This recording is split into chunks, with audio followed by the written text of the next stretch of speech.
여러분 반갑습니다. 김덕기입니다. 자, 이번 시간에는요, 신뢰도 검사 강의 시작하겠습니다. 신뢰도, 타당도, 객관식 검사, 투사식 검사 이 세 가지 파트를 강의할 건데요. 이 중에서 패치에도 한 문제, 재수가 좋으면 두 문제 나옵니다. 30분 정도 강의 듣고 두 문제 맞히면 12점입니다. 한 문제 맞히면 6점이고요. 100점 맞는 시험이 아닙니다. 60점만 넘으면 합격이에요. 잘 쓸 필요도 없습니다. 타당도 있게 글짓기 하면 됩니다. 그래서 그런 내용들 실기가 더 쉽습니다. 이번 시간도 집중해 주시고요. 중요한 시간입니다. 큰 틀을 정해야 돼요. 이런 거 필기에서는 마이너스 1 플러스 1 이런 거 다 외우지만요. 실기는 필요 없습니다. 큰 틀이 중요해요. 신뢰도의 종류입니다. 그래서 큰 틀을 먼저 잡고요. 신뢰도의 종류를 쓰시오 이렇게 나올 경우도 있거든요. 검사, 재검사 신뢰도가 있고요. 동용 검사 신뢰도가 있고요. 반분 신뢰도가 있고요. 이렇게 큰 틀을 잡고요. 검사, 재검사 신뢰도는 검사를 두 번 보는 거예요. 동일한 검사를 두 번 봐서 신뢰도 같냐 안 같냐 일관성의 상관계수를 이제 국가시험이니까 같냐 안 같냐 이건 김덕기 용어고 국가시험에서는 이걸 조금 이제 아름답게 미화시켜야겠죠. 그래서 똑같은 검사를 동일한 검사를 두 번 실시해서 일정한 간격을 두고 두 번 실시해서 두 점수 간에 같냐 안 같냐 일관성을 알아보는 상관계수를 알아보는 검사를 알아보는 신뢰도 추정 방법이다. 이렇게 쓰시면 될 것 같죠. 검사, 재검사 신뢰도. 가정이 있죠. 이 검사, 재검사 신뢰도를 하게 될 수 있는 이 가정이 뭐냐라고 하는 건 측정 내용 자체는 일정 시간이 경과하더라도 변하지 않는다는 가정. 측정 내용은 동일하다 이겁니다. 그래서 측정 내용은 일정 시간이 경과하더라도 변하지 않고 동일하다. 첫 번째 검사 경험이 두 번째 검사 점수에 영향을 미치지 않는다는 확신이 있어야 된다. 첫 번째 검사가 두 번째 검사에 영향을 미치지 않아야 된다. 영향을 미치면은 여러 가지 에러가 발생하겠죠. 사실은 영향을 미칩니다. 사실 영향을 미치는데 영향을 미치지 않는다고 가정을 하는 겁니다. 세 번째, 검사와 재검사 사이에 어떠한 학습 활동이 두 번째 검사에 영향을 미치지 않는다고 가정하는. 그러니까 어떠한 학습 활동이 없어야 돼요. 근데 어떻게 없어요? 있겠죠, 인간사가. 근데 이렇게 가정을 하는 겁니다. 어떤 학습 활동이 없어야 된다. 두 번째 검사가 영향을 미치지 않아야 된다. 내용은 똑같아야 된다. 이런 가정을 두고 검사를 하는 것이다. 사실은 학습 활동이 있고 영향을 미치지만 이런 가정이 있어야 된다라고 하는 겁니다. 그래서 검사, 재검사 신뢰도의 가정 세 가지를 쓰시오라고 해서 또 시험에 나올 수 있습니다. 그래서 이 문제를 이해해야 돼요. 이렇게 가정하는 겁니다. 가정을 했는데 문제가 생겨요. 이걸 검사, 재검사 신뢰도의 문제점이라고 그래요. 이건 가정이고 문제점이 뭐냐? 검사 요인 효과라고 합니다. 검사 요인 효과. 그래서 2월 효과. 이걸 이제 통틀어서 여기서 보게 되면요. 검사 요인 효과라고 그래요. 검사 요인 효과. 그래서 처음 측정이 재검사 검사에 다음 검사에 영향을 미친다 이거예요. 영향을 미치지 않는다고 가정을 하는 건데 영향을 미친 겁니다. 왜? 똑같은 문제가 그대로 2월 됐으니까. 똑같은 문제가 그대로 연습했으니까. 똑같은 문제가 그대로 연습해서 기억됐으니까. 그래서 2월 효과, 연습 효과, 기억 효과를 묶어서 검사 때문에 생겼다. 검사 요인 효과다라고 하고요. 이제 측정 간격이 길 때 조사 대상의 특성이 변했죠. 반응이 민감해지죠. 그래서 여러분 필기 때 강의 들으시면 이해가 될 겁니다. 초등학교 때는 게임을 보다가 중학교 올라가면 사춘기 보면서 게임에서 다른 것으로 이렇게 변화가 된다. 왜? 사춘기니까 예민해서 반응이 민감해지고 또 이 반응이 민감해진 건 큰 거죠. 사춘기 성숙해서 성숙 요인인 거다. 그래서 측정 기간이 길 때, 즉 시간이 지나서 성숙해서 검사 결과에 영향을 미치는 것. 이게 성숙 요인 효과다. 역사인 효과는요. 측정 기간 중에 발생하는 어떤 사건, 역사적인 사건 때문에 결과가 변화가 되는 것. 이걸 역사 요인 효과다. 이 세 가지가 문제점으로 나온다. 원래는 가정은 이런 문제점이 없어야 되지만 실질적인 이런 문제가 있다. 그래서 이걸 검사, 재검사 신뢰도의 문제점이라고 한다라고 보는 겁니다. 깔끔하게 정리가 됐죠? 동형 검사 신뢰도입니다. 동형은요, 같은 유형이에요. 같은 검사가 A와 유형만 같아요. 똑같진 않아요. 유형만 같다. 1차에 배웠을 겁니다. 그래서 똑같은 검사가 아니라 거의 동일한 검사를 하나 더 개발해서, 똑같은 검사가 아니라요, 거의 동일한 검사를 하나 더 개발해서 신뢰도를 알아보는 것을 동형 검사 신뢰도라고 한다라고 보고요. 여기 이 문제점은 뭐냐?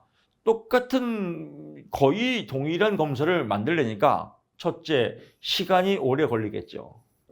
두 번째, 비용도 많이 걸리겠죠. 비용도 많이 들겠죠. 또 세 번째,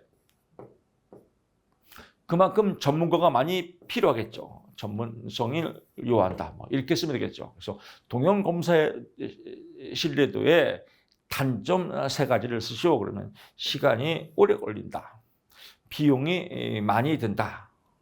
또 전문적인 과정을 거쳐야 된다. 이렇게 쓰면 될 것 같습니다.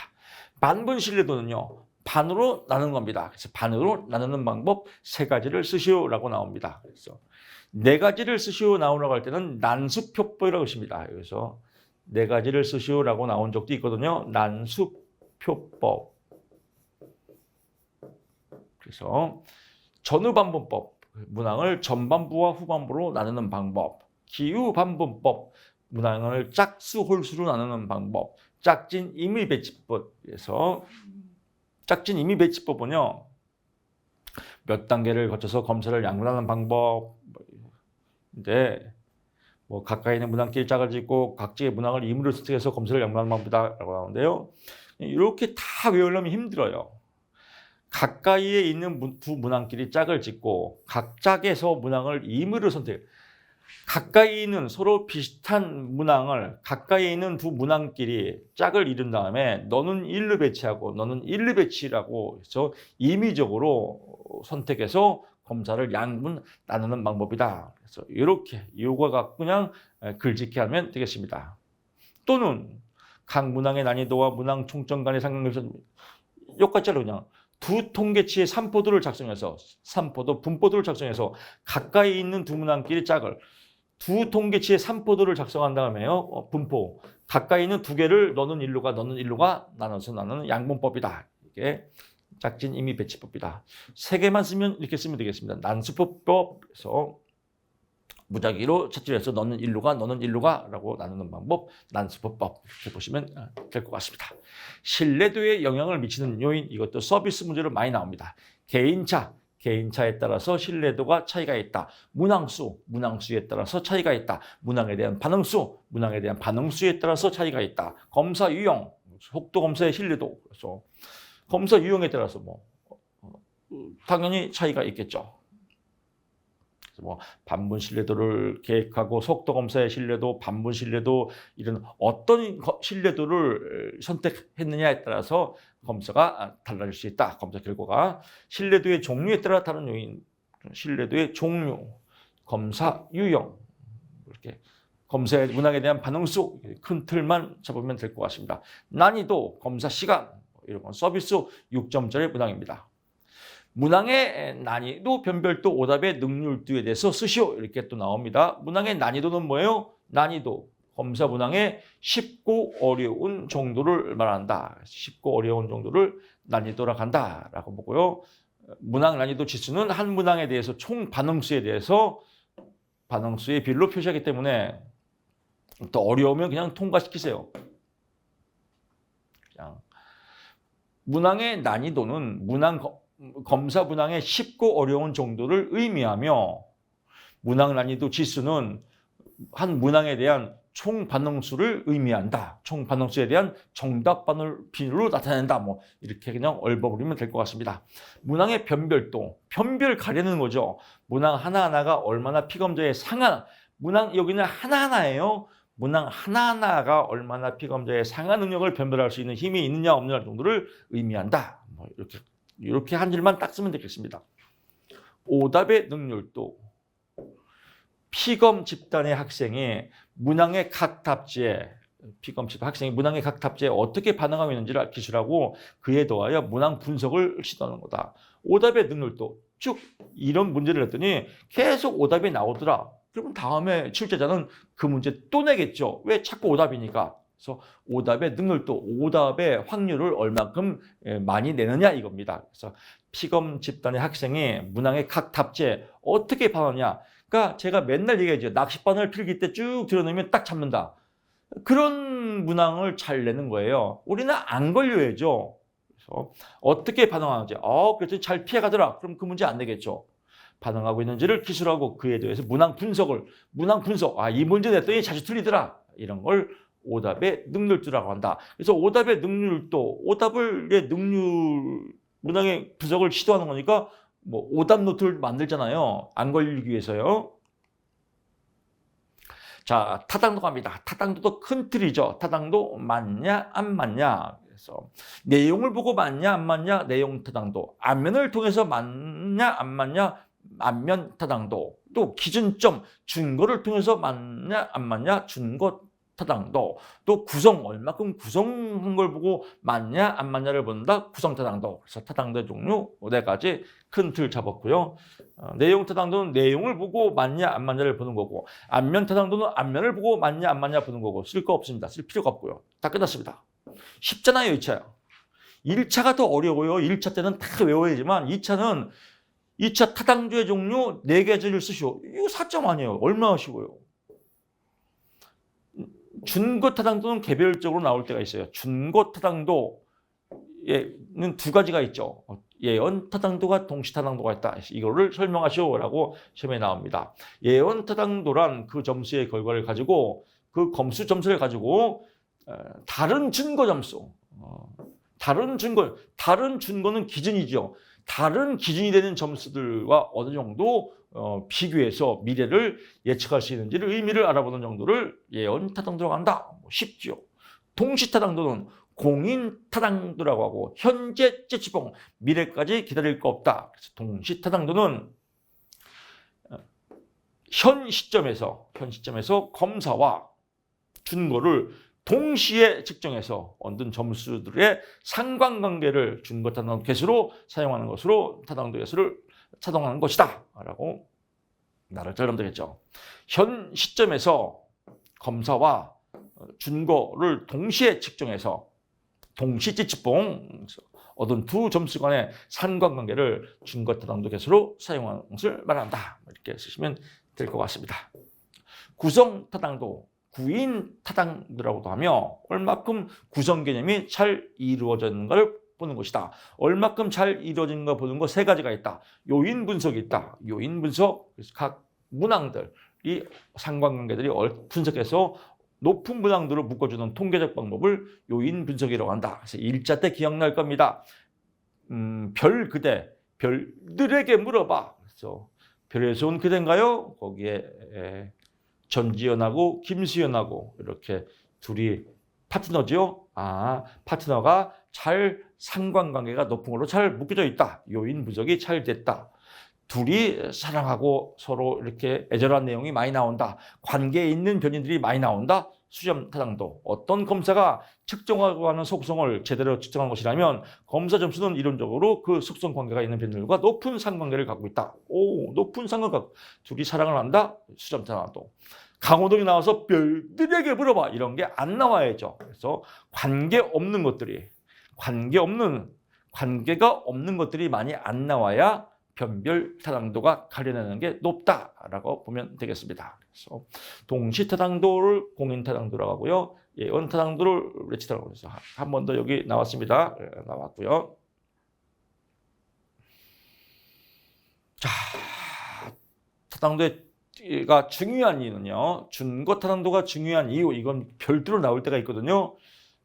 준거 타당도 기준이죠. 기준치를 보고 하는 겁니다. 그래서 기준을 보고 얘를 어떻게 선발할 것인지, 배치할 것인지, 훈련할 것인지에 대한 인사관리에 대한 설득력을 제공해 줬기 때문에 그렇다. 또 특정 증거를 통해서 미래의 행동을 예측하기 때문에 그렇다. 그래서 중고 타당도가 중요하다. 중고 타당도가 중요한 이유 두 가지를 쓰시오. 이렇게 시험에 나오거든요. 포인트 잡고요. 중고 타당도를 낮은 검사를 사용하면 안 되는 이유 이것도 마찬가지죠. 선발이나 평가 과정의 효율성을 저하되기 때문에 반대죠. 후보자들의 공정한 대우를 받을 수 있는 권리를 침해할 수 있기 때문에 그래서 이건 뭐 그냥 안 봐도 됩니다. 중고 타당도 개수를 영향을 미치는 요인 네 가지 이것도 개별적으로 시험에 나옵니다.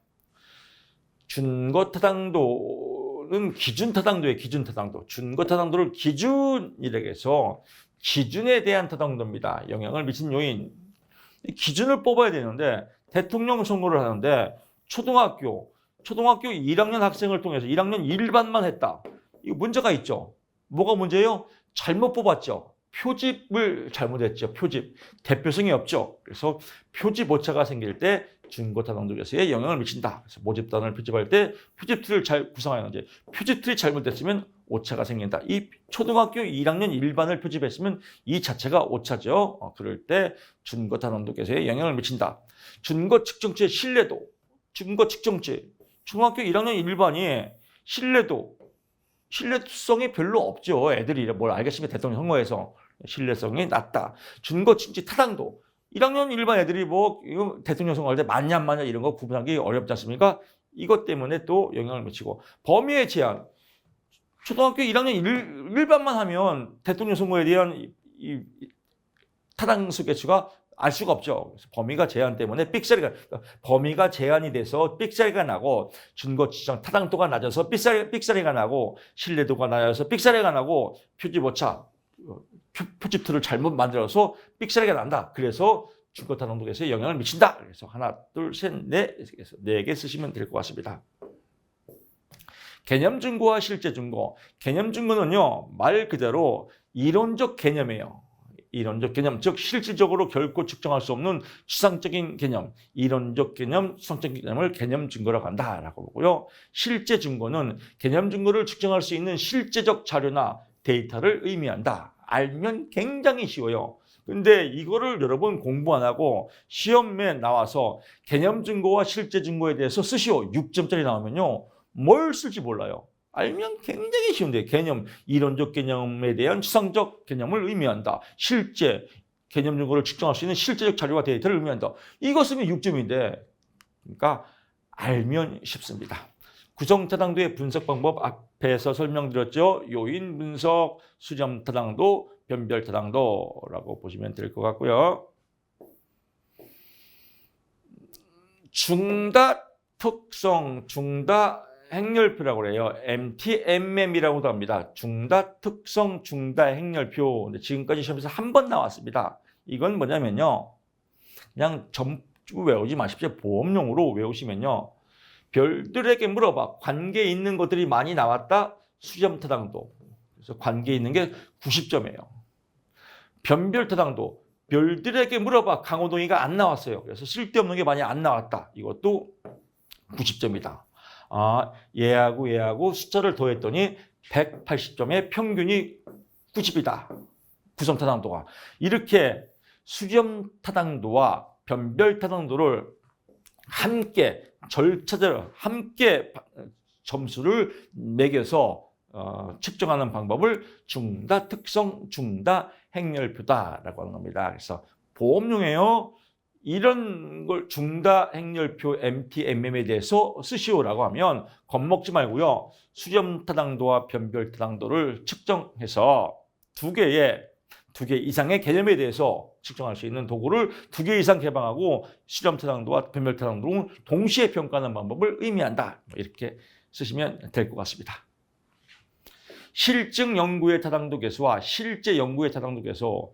실증 연구에서는 연구자가 연구 과정을 상당한 정도 통제해야 하는 경우가 있고 실제 연구에서는 개입을 거의 하지 않아야 하는 경우가 있는데 쭉쭉 나옵니다.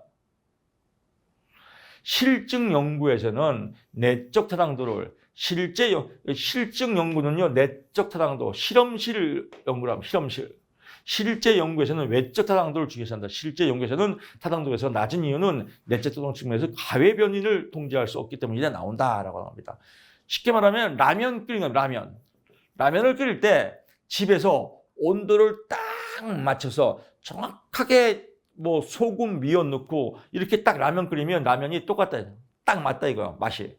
근데 자연에서 라면을 끓이면 비바람이 치기도 하고 여러 가지 이 가외 변인들을 통제할 수가 없어서 라면 맛이 똑같이 안 나올 수 있다. 이런 내용입니다. 별것도 아니죠. 그래서 이 가외 실제 연구는 자연산, 실증 연구는 뭐예요? 뭐 자연산 여기는 그냥 자연산이니까 비자연산 뭐 이러면 되겠네요.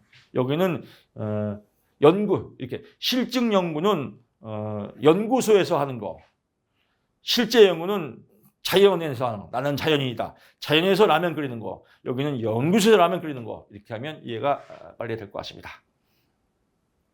18번 갑니다. 객관적 검사와 투사적 검사다. 그래서 이걸 통으로 묶고 나옵니다.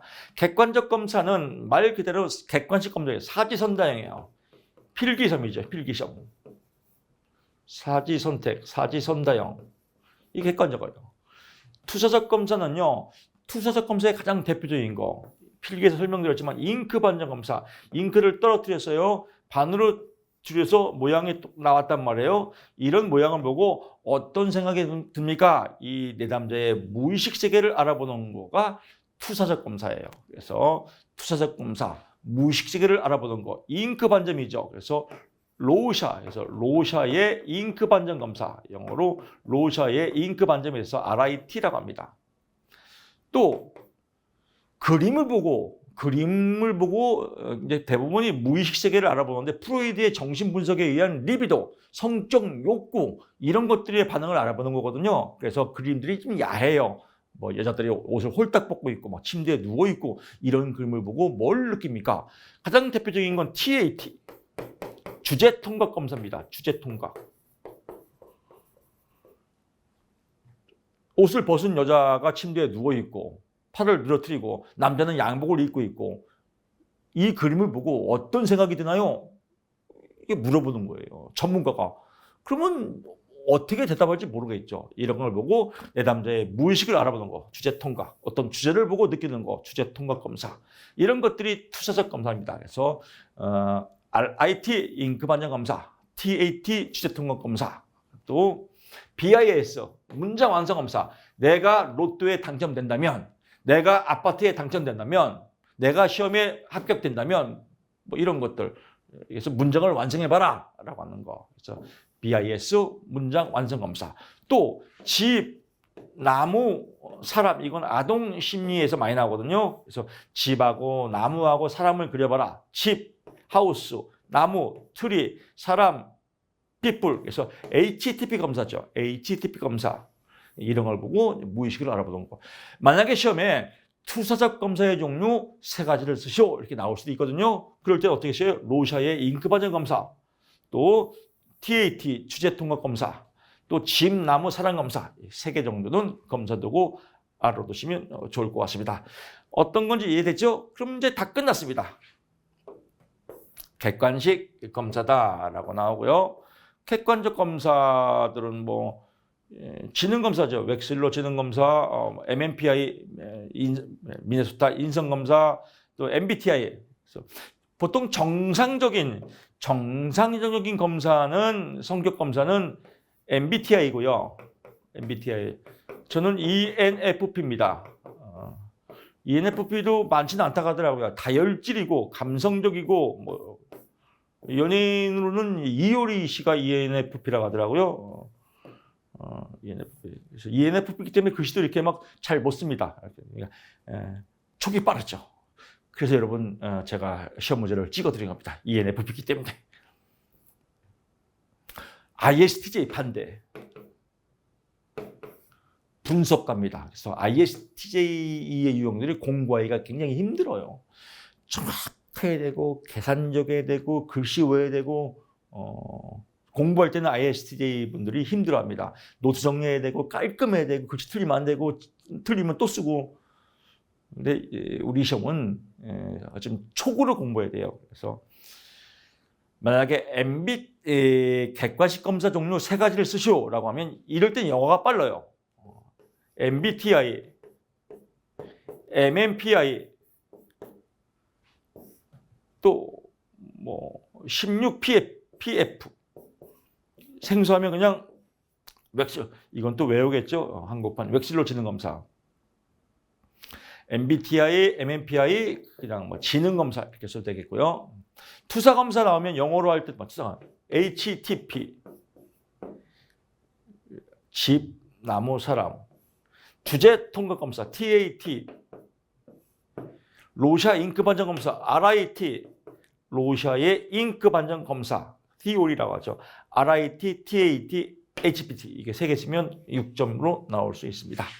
라고 보시고요. 투사적 검사에 나왔습니다. 이걸 다른 말로 뭐라고 그래요? 무의식을 알아보기 때문에 비구조적 검사다. 라고 해서 비구조적 검사를 쓰시하면 투사적 검사를 쓰면 됩니다. 비구조적 검사 3가지를 쓰시하면 아까 얘기했던 거 이거 3개 쓰면 됩니다. 구조적 검사 3가지를 쓰시하면 뭐요? MBTI, MMPI, 웩실러 지능검사 WAIS. 예, 한국판 코리아예요. 웩실러 지능검사. 그래서 웨이스라고 합니다. 그래서 이렇게 3개 정도는 알아두시면 좋을 것 같습니다. 여기 나오죠? 주제 통과 검사 TAT. 로샤 잉크 반전 검사 RIT가 빠졌습니다. RIT. 집나무 검사 HTP. 문장 암성 검사 뭐 SCT 뭐 ISB, BIS 쫙 있는데 뭐 3개만 외우면 될 것 같습니다. 여기서 시험이 잘 나옵니다. 객관식 검사의 특징. 신뢰도와 타당도가 비교적 높다. 답이 딱 떨어지니까요. 사지선다형이니까요. 투사적 검사는 뭘 물어보는지 모르겠죠. 답이 안 떨어져요. 먼저 이거부터 할게요. 또 검사의 시행, 채점 해석이 용이하다. 필기시험이라고 생각하시면 됩니다. 답이 1번에 몇 번, 2번에 몇 번 딱딱 떨어지죠. 높다. 시행 채점이 용이하다. 검사자나 상황 변인의 영향을 덜 받는다. 검사자가 남자인지 여자인지 백인인지 흑인에 따라서 별로 영향 없죠. 답이 딱딱 떨어지니까. 그래서 영향을 덜 받는다. 주관성이 배제되고 객관성이 보장된다. 이런 장점이 있는 겁니다. 그래서 얘는 같은 맥락입니다. 단점은 뭐예요? 사회적 바람직성 또는 반응 경향성, 묵종 경향성에 영향을 받는다. 이걸 3개를 다 써도 됩니다. 사회적 바람직성으로 반응한다. 또 경향성이 있다. 묵종 경향성, 반응에 대한 경향성이 있다. 묵종 경향성이 있다. 문학 내용과 응답의 범위가 제한되어 있다. 이런 거죠. 예를 들면 나는 정직하다. 그렇다. 나는 착하다. 그렇다. 나는 성실하다. 그렇다. 이렇게 사회적으로 바람직한 것으로 답할 수 있다는 겁니다. 또 그냥 검사받기 싫어요. 김덕기 교수의 강의평은 어떻습니까? 그냥 한쪽으로 그냥 쭉 쓰는 거예요. 이렇게. 이런 경향성이 있다. 반응에 대한 경향성이 있다. 또 문항 반응이 객관식이니까요. 문항 반응 및 응답에 제한이 있다. 그래서 이렇게 3개 외우시면 될 것 같고요. 투사적 검사는요. 뭘 물어보는지 모르죠. 무의식을 알아보는 거니까요. 그래서 수검자, 검사를 받는 사람이 방어하기가 어렵다. 방어가 어렵다라고 보고요. 또 반응이 독특하다. 이상한 독특한 반응이 많이 나온다. 또 여러 가지 반응이 풍부하다. 그래서 반응이 풍부하고 반응이 독특하고 방어가 어렵다. 이런 장점이 있고요. 단점은 신뢰도와 타당도가 검증하기가 어렵다. 왜? 이건 무의식을 알아보는 거기 때문에요. 또 검사의 채점 해석에 있어서 높은 전문성을 요구한다. 전문성, 무의식을 파악할 수 있는 전문가가 필요하다. 또 검사자나 상황 변이에 따라서 영향을 받는다. 객관성이 결여되어 있다. 뭐 남자냐 여자냐 흑인이냐 백인이냐 뭐 이런 종교나 여러 가지 개인적인 주관성이 들어갈 수 있다. 그래서 주관적 이 판단이 들어가서 객관성이 결여된다. 그래서 이런 장점 단점 이거 꼭 외워두시고요. 자 이렇게 해서 이번 시간 여기까지 가는데요. 타당도, 신뢰도, 객관적 검사와 투사적 검사 이게서 안 나올 때가 지금 직업성과 실기시험 역사상 안 나온 적은 한 번도 없습니다. 패치교도 무조건 한 문제가 나옵니다. 2문제까지 나올 수 있습니다. 그래서 한 문제, 두 문제 맞으면 12점 먹고 들어갑니다. 한 문제만 맞추더라도 6점 있지 않습니까? 합격이 가까워지고 있습니다. 실기가 더 쉽습니다. 자신감을 가지시고요. 여러분 자신감 뿜뿜 하면서 공부하시기 바랍니다. 제목이 중요하다. 제목의 큰 틀에 대한 핵심 요인이 중요하다. 타당도 있게 글짓기 하자. 이 3박자를 갖고 여러분 즐겁게 공부하십시오. 저는 다음 시간에 찾아뵙겠습니다. 고맙습니다.